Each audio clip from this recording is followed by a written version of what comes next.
Pronto, voltamos. Esse aqui, eu falo que é a terceira obra que eu vou explicar, mas desse modo mais aprofundado, contando aspectos e afins, é o último, e vocês vão descobrir por quê quando a gente começar o próximo livro. Então esse vídeo vai ser um pouquinho mais curtinho. A gente vai falar agora de Memórias Póstumas de Brás Cubas, que dentre todos esses 4, talvez seja o mais conhecido por vocês. Aqui a gente está mais uma vez no realismo, o Primo Basílio foi realismo, né? Agora é realismo brasileiro, já não mais no realismo português. Contexto histórico. A obra foi publicada em 1881, é a obra que inaugura o realismo no Brasil. Período de escravidão, isso é retratado na obra, e o período em que houve a proclamação da República Brasileira. Mesma coisa aqui, realismo no Brasil. Oposição ao romantismo, objetividade, crítica social e o retrato da sociedade burguesa. Já foi explicado no vídeo anterior. E aqui a gente tem uma análise psicológica.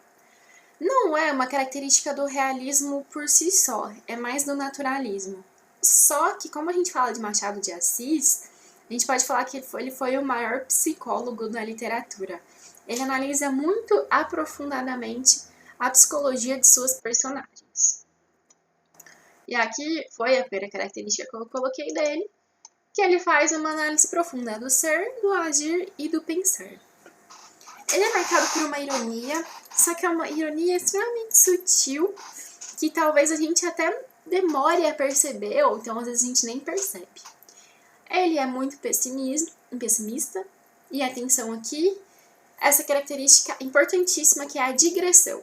A digressão caiu já no vestibular da FDF, e é tema muito importante que eu creio que pode cair de novo para vocês essa semana. O que é a digressão? É um desvio momentâneo do assunto. Imagine aqui, eu tô gravando a aula, minha família tá aqui em casa, e a minha mãe me chama e eu, aqui no meio da aula, eu falo, não vou jantar agora não, e retomo. Esse corte no meu discurso da matéria com mãe, não vou jantar agora, ele pode ser considerado uma digressão. E aqui, só que no exemplo que eu dei, isso é espontâneo, né? Não é algo planejado e afins. Agora, por óbvio, para Machado de Assis, a digressão ela é pensada, existe uma intenção nesse desvio momentâneo do assunto. Mas o que critica fortemente a burguesia e utiliza-se da metalinguagem, a linguagem falando dela mesma. E também um diálogo muito grande com o leitor. E eu vou trazer exemplos disso para vocês. Memória póstuma de Brás Cubas. Foco narrativo. É a primeira pessoa, dessa aqui, nos outros a gente falou de terceira pessoa, narrador onisciente. Aqui não. Primeira pessoa, narrador personagem. É o próprio Brás Cubas que está escrevendo, além de ser a personagem principal. E ela passa assim, entre 1805 e 1869. Mas atenção, isso aqui não é uma ordem cronológica. Isso aqui é a vida de Brás Cubas, é de 1805 a 1869. Mas a obra, ela circula entre esse período. Não há uma ordem cronológica. O Brás conta a sua história conforme assim, ele se lembra dos momentos. Então, pode ser que ele esteja narrando um fato dos seus 18 anos, retorne aos 5, conta algo e volta, entendeu? Vai oscilando aqui. O espaço é do Rio de Janeiro e é uma obra rica em duas figuras de linguagem, que é a ironia e a metalinguagem. Principais personagens, a gente tem o Brás Cubas, que isso já foi alvo de muita questão. Se Brás Cubas, ele é um autor defunto ou um defunto autor. Observe que, para ser autor defunto, autor vem em primeiro lugar. Então, primeiro ele é um autor e depois ele morre. Aqui, na segunda opção, que é distinta. Primeiro ele é defunto, primeiro ele morreu e depois ele escreve. Que é aqui o caso. Brás Cubas é um defunto autor. Segunda personagem importante é a Virgília. Foi o grande amor de Brás Cubas, mas não casaram-se. Ela casou com o Lobo Neves, Mas eles viveram um romance, sim, enquanto ela era casada. Temos então, né, o Lobo Neves, que era um político extremamente supersticioso que casou com a Virgínia.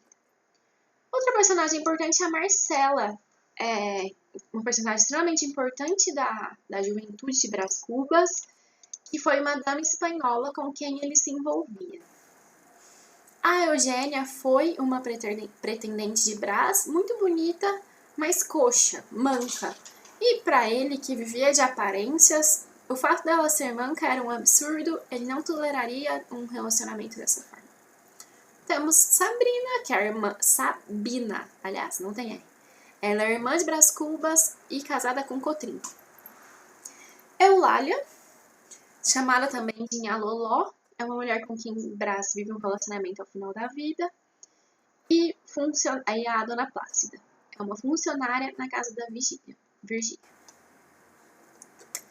Aspectos importantes da obra. Dedicatório.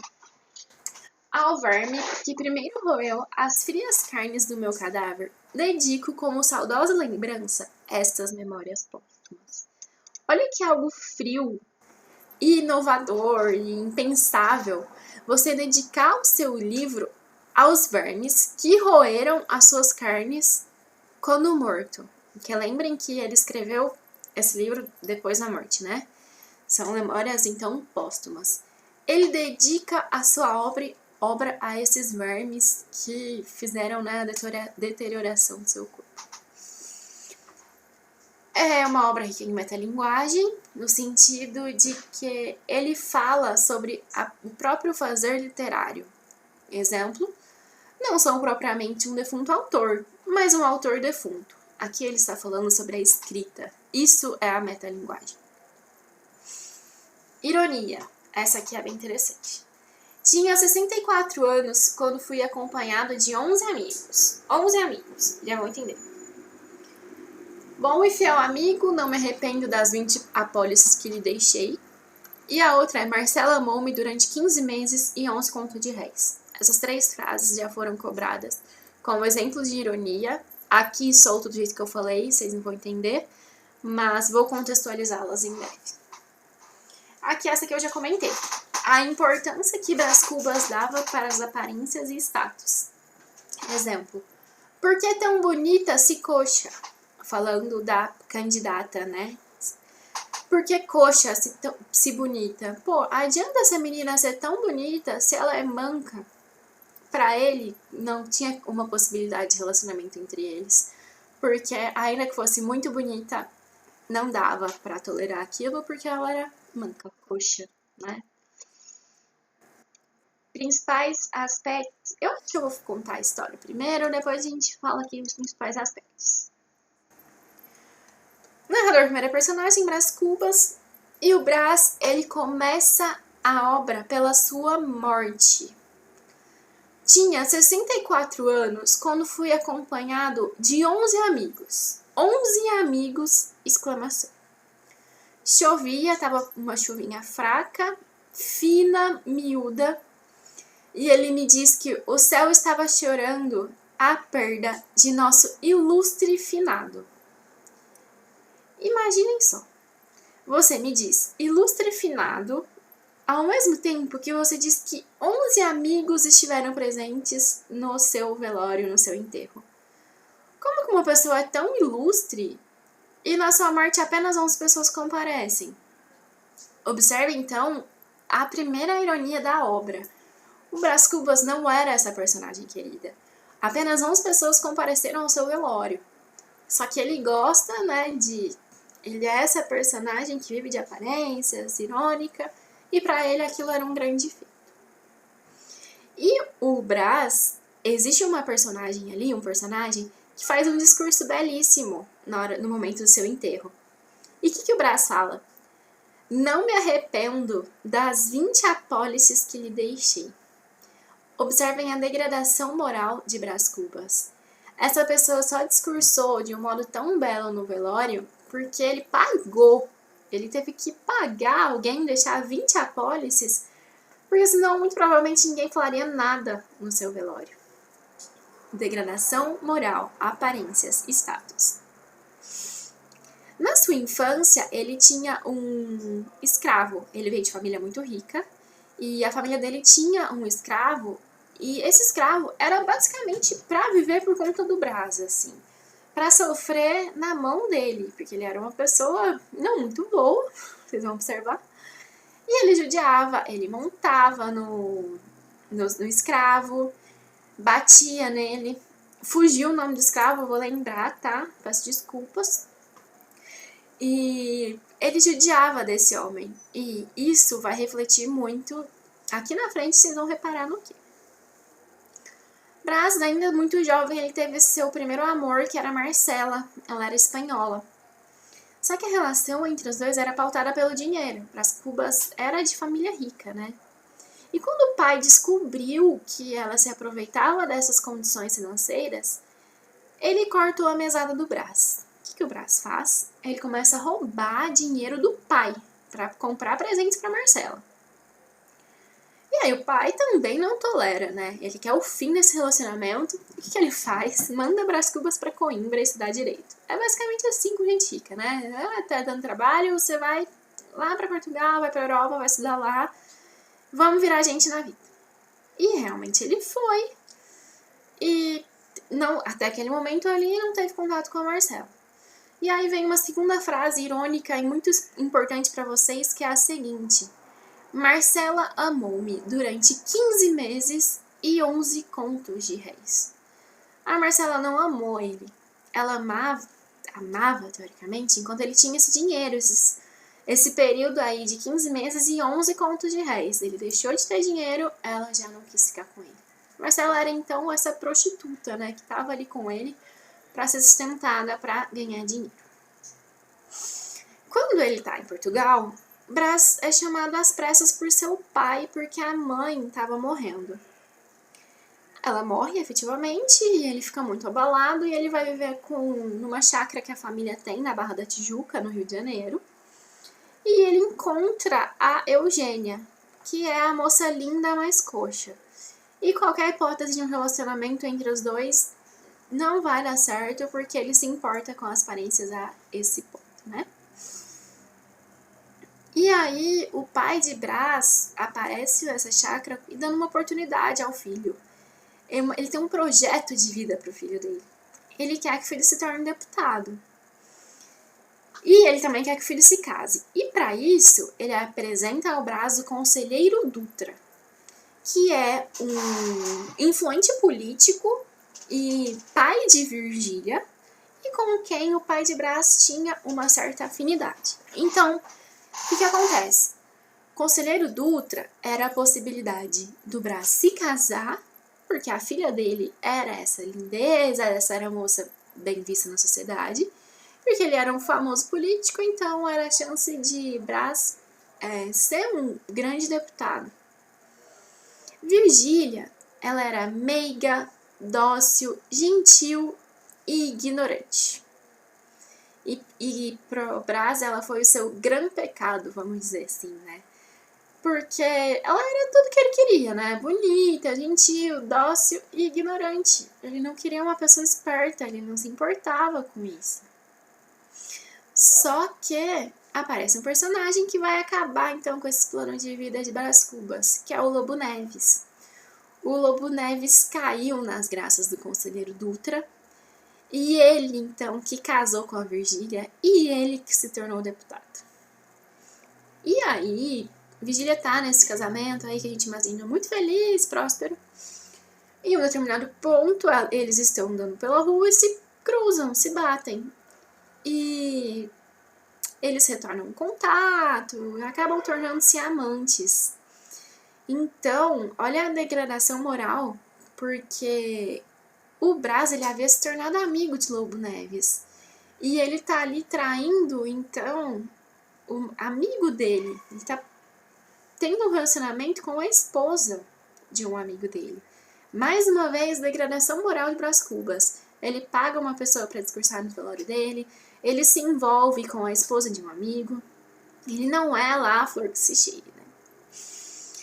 E aí o Brás, aliás, Lobo Neves, ele é nomeado governador numa província do norte do Brasil. E a Virgília, muito espertinha, pensa assim: putz, estamos indo para o norte, não conhecemos ninguém, só eu e meu marido. Vou propor ao Lobo Neves que a gente leve o Brás com a gente. Putz, nosso amigo, né? A gente vai estar lá sozinho. Ela querendo levar o amante dela pro rolê. E aí ele aceita. Eles iriam todos juntos. Só que o Lobo Neves era muito supersticioso. E toda essa circunstância desse emprego estava rodeada do número 13.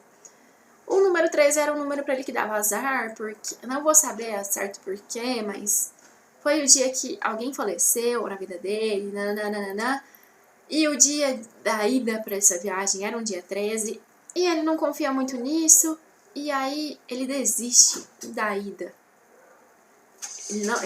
Eles acabam ficando no Rio de Janeiro, então. E aí, né, o plano do casalzinho adúltero ali acaba indo por água abaixo.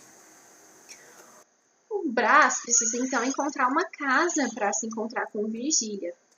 E ele realmente encontra e coloca então a Dona Plácida, que eu coloquei aqui em cima, que é uma funcionária da casa da Virgília, para ficar de olho nessa casa, né? Porque não basta que eles tenham um local para viver o relacionamento amoroso deles. Eles precisam que alguém fique de olho ali se tá tudo certo. A Dona Plácida, ela era filho de uma beata com sacristão. Então, a gente pensa que ela é uma pessoa extremamente moralista, religiosa, né? No início ela tinha um pouco de nojo de estar naquela posição, de ficar ali, de tocaia para o casal ver um relacionamento adúltero. E durante muito tempo ela se mantém contra aquilo. Só durante um momento. Porque existe um ponto ali que o Brás Cubas ele sai para fazer uma caminhada pela praia e ele encontra uma caixinha com 5 contos de réis. Observem, ele encontrou, esse dinheiro não era dele.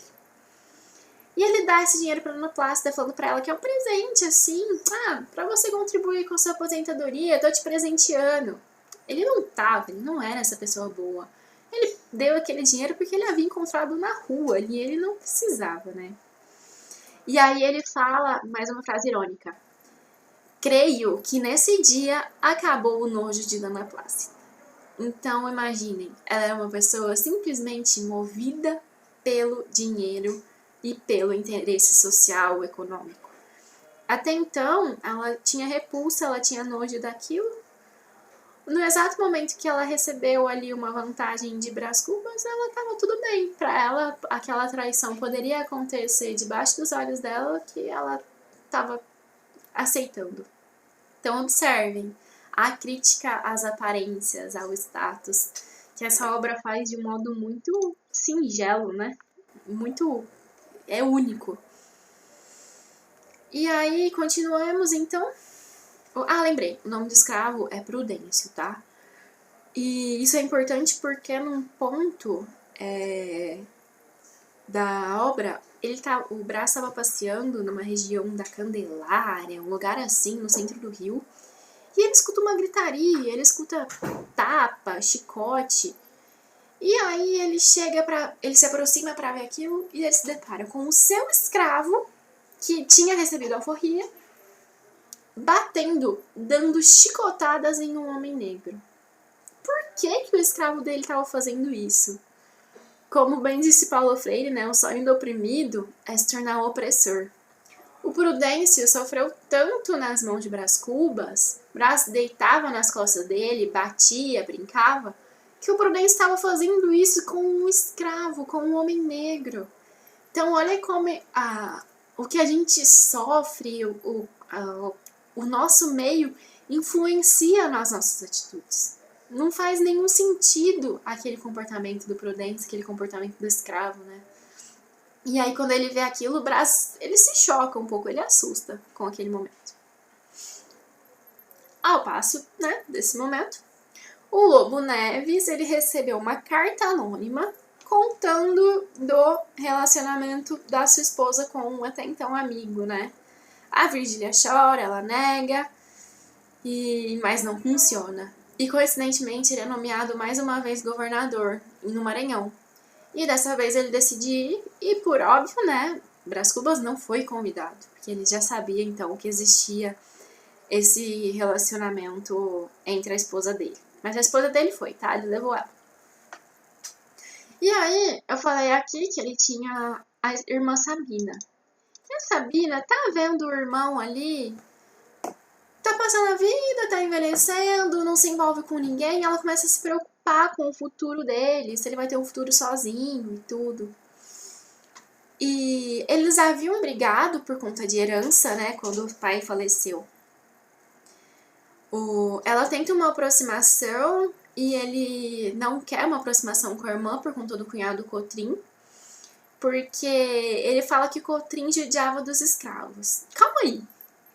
Olha a justificativa que ele dá pra não gostar do cunhado, que é um exato comportamento que ele teve durante muito tempo, porque ele judiava dos escravos dele. Então observem como ele é hipócrita e utilizar isso como justificativa, sendo que é o exato comportamento que ele teve durante muito tempo. Então, olhem as nuances. Olha como o Machado de Assis, ele é irônico, ele é muito sutil, né? Isso é muito interessante. E aí, a Sabina estava preocupada com o futuro do irmão e ela lhe arranja Eulália, a Nha Loló. Eles se apaixonam, eles quase se casam, só que ela adquire febre amarela e acaba morrendo. E foi o primeiro amor, o verdadeiro amor, assim, do Brás Cubas. A Virgília era aquele relacionamento carnal e tudo mais. Aqui não, com a Nha Loló, com a Eulália, tava um relacionamento que eles gostavam dela. E pela primeira vez que ele gosta de alguém, essa pessoa morre. Então, imaginem o estado desse indivíduo, né? Lembrem da Virgília, que estava no Maranhão, ela retorna. E eles se tornam uma amizade, mas já não há mais nenhuma paixão, nenhum relacionamento amoroso. Eles são agora amigos e é uma amizade realmente verdadeira, porque a Virgília acompanhou o Brás até o final da vida dele. E aí, como eu acabei de falar do final da vida do Brás, né? O Brás está envelhecendo, ele começa a refletir. Quem sou eu? O que eu fiz até agora? E ele se toca que ele nunca foi um homem produtivo à sociedade. Ele não teve um projeto de vida. Ele viveu como um bom vivant.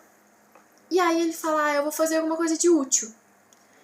E aí, então, ele decide criar um emplastro. Emplastro é um remédio capaz de curar todas as doenças. E ele nomearia esse emplastro, então, de emplastro Brás Cubas. Agora pensem comigo. Diante de todas as características que a gente já percebeu dele, vocês pensam que ele quer criar esse medicamento aí milagroso porque ele é uma pessoa boa, que quer efetivamente curar todo mundo, que quer fazer o bem, ou porque ele quer ser lembrado? É porque ele quer ser lembrado. Ele cria um emplastro para que mesmo morto as pessoas se lembrem dele, para que ele seja lembrado para sempre. Tanto é que a ideia dele é colocar o nome dele, né, no medicamento. E aí, quando ele estava procurando a fórmula para esse medicamento, o composto, né, naturalzinho, ele acabou tomando uma chuva. E é essa chuva que lhe causa a pneumonia e que ele morre. Então, ó, nesse projeto de vida, quando ele decide ele criar alguma coisa para que ele seja lembrado durante muito tempo, ele morreu em busca disso. E aí, então, temos um capítulo muito importante, que é o capítulo das negativas. E aí eu peço licença para dar uma lidinha aqui rapidinho. Não fui ministro, não fui califa, não conheci o casamento. Não padeci a morte de Dona Plácida, nem a semidemência de Quincas Borba. Somadas umas outras coisas e outras, qualquer pessoa imaginará que não houve míngua nem sobra. Consequentemente, que saí quite com a vida. E imaginará mal, porque chegará a este outro lado do mistério, achei-me com um pequeno saldo, que é a derradeira negativa deste capítulo de negativas. Não tive filhos, não transmiti a nenhuma criatura o legado de nossa miséria. Observem que ele fala tudo eu. eu não fui ministro, eu não fui califa, eu não conheci o casamento, eu não fiz isso, não fiz aquilo, nananá. Tudo falando dele mesmo ali no singular. Agora, quando na última frase aqui, não transmite a nenhuma criatura o legado de nossa miséria, ele utiliza o plural, né? Ele utiliza o nossa. Porque, ó, a miséria não é do Brás Cubas. A miséria é de todo mundo. Observe, então, esse egoísmo, toda essa crítica que ele tece. Nesse trecho, eu mencionei Quincas Borba. Quincas Borba é um amigo de infância de Brás Cubas, que em um ponto da obra ele aparece como um mendigo numa praça. E eles já eram amigos, tá? Perderam contato. E aí, num ponto, eles se reencontram e Quincas é um mendigo. E Brás dá um abraço nele e se oferece para uma eventual necessidade desse amigo, né? Algum tempinho depois, quando ele chega em casa, ele sente falta do seu relógio. E ele percebe, então, que na hora desse abraço, Quincas Borba roubou o relógio dele. Então, para ele, o que acontece, né? Ele fala que o inferno são os outros, porque ele foi roubado por Quincas. Mas Brás Cubas também roubou. Ele roubou a esposa de um amigo. Então tá vendo como ele pontua defeitos nos outros a todo momento que ele mesmo tem? E ele se exime de toda essa miséria humana, que aí não, aí isso aí é de todo mundo. Acho que é isso, né? Do enredo, é isso aqui. Principais aspectos da obra, retomando aqui, o ser humano movido pelo interesse pelo dinheiro, que é o exemplo da Dona Plácida. Comportamento do Prudêncio, que foi um escravo que sofreu na mão de Brás, e depois de alforriado ele tem os mesmos atos de Brás Cubas. A frustração dele ao perceber que ele não vai ser lembrado, então ele decide criar esse remédio. E o capítulo das negativas, né? Que as negativas pertencem a todo mundo, a miséria é de todo mundo, não é só dele. Falei muito, é uma obra muito importante, acho que eu falei bem, o que precisa estar aqui. Deem uma pesquisada, faça alguns exercícios nesses dias até a prova, porque tem um peso muito grande para vocês, certo? Pronto, pessoal, por último, temos a obra de Gregório de Matos. Deixei por último por uma questão muito simples. Aqui a gente vai falar de um livro de poesia, e é inviável que eu pegue e explique poesia por poesia para vocês. Então, eu vou falar aqui mais uma vez de contexto histórico, características de Gregório de Matos e do movimento literário a que ele pertence, para que vocês possam compreender e interpretar as poesias que caem para vocês, que é o que está ao meu alcance fazer agora. Aqui a gente está falando do Barroco, num contexto histórico de crise europeia, o Barroco brasileiro, tá? Reforma e contra-reforma da Igreja Católica, o território brasileiro está sendo muito explorado e a ascensão, o surgimento da burguesia. O Barroco por si só é um movimento de dúvidas e incertezas. Aqui ele rejeita qualquer certeza racionalista. Vamos ter dúvidas, vamos pensar nas diversas hipóteses, no sim e no não. Além disso, é um movimento muito ornamentado. É fácil a gente visualizar esse ornamento na arquitetura barroca. Vocês podem ver aqui, isso é uma igreja da época do Barroco, cheia de ouro, arquitetura muito valorizada, muito bem trabalhada. E na literatura, como que a gente sabe que um texto é ornamentado? Figura de linguagem, basicamente. E aqui é um movimento riquíssimo em figuras de linguagem. E especialmente a antítese, Nossa, perdão, gente, fugiu o nome, tá aqui embaixo. Queria falar assim de cabeça, mas fugiu. Então, sendo essas figuras de contraste, quais são os principais? Antropocentrismo e teocentrismo, espiritualismo e materialismo, céu e inferno, pecado e perdão. Lembrei não, mas tá aqui embaixo. A outra é o paradoxo. Paradoxo e antítese são diferentes, tá bem? Muito importante vocês saberem que eles são diferentes, porque às vezes pode cair uma questão que pedem para você identificar uma figura. E pode ter lá uma opção paradoxo, uma antítese, a outra seja metáfora, comparação, epopeia e coisas do tipo. Então, prestem muita atenção. Para compreender, para interpretar, a gente tem que saber o que o autor escreve, né? O que ele gosta. Aliás, quais são as características. A gente tem, então, Gregório de Matos. Ele escreve poesia lírica e satírica. A lírica é sobre sentimentos, a satírica de críticas. Poesia lírica, principalmente lírico-amorosa. Ele vê a mulher como um anjo e como um demônio, como matéria e espírito. Ele tem o estilo cultista na poesia lírica.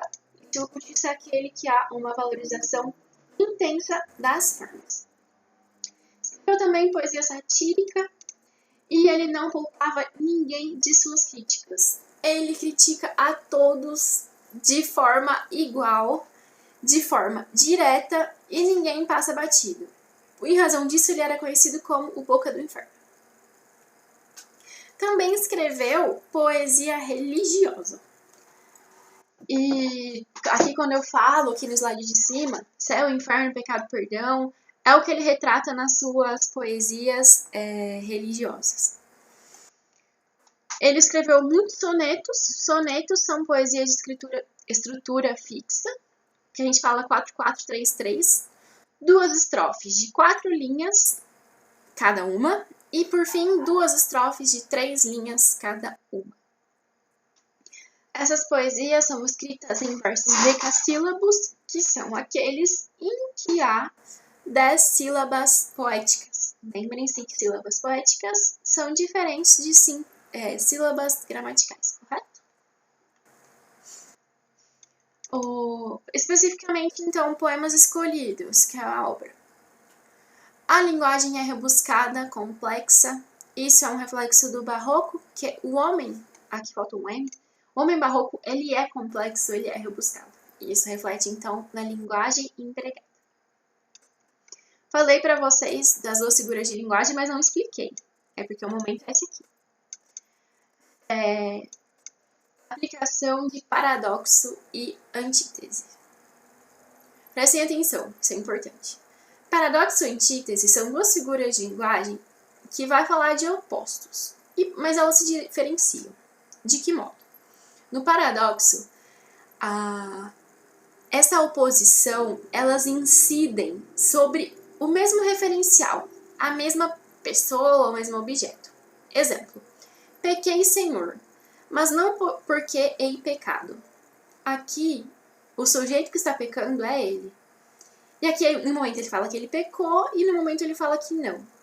Então, incidiu sobre o mesmo referencial. Então, a gente pode falar que no paradoxo, o oposto, ele é impossível.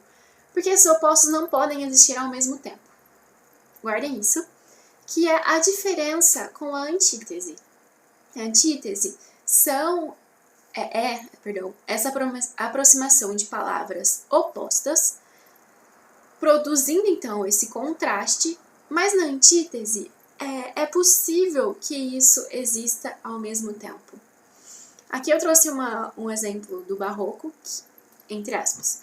De vossa alta clemência me despido, se basta a vós irar tanto um pecado. Clemência e irar estão aqui inseridas no mesmo contexto, e clemência e irar vem de ira, né? São palavras com sentidos muito distintos, muito opostos. Aqui eu posso dar para vocês um exemplo muito mais claro, que é, por exemplo,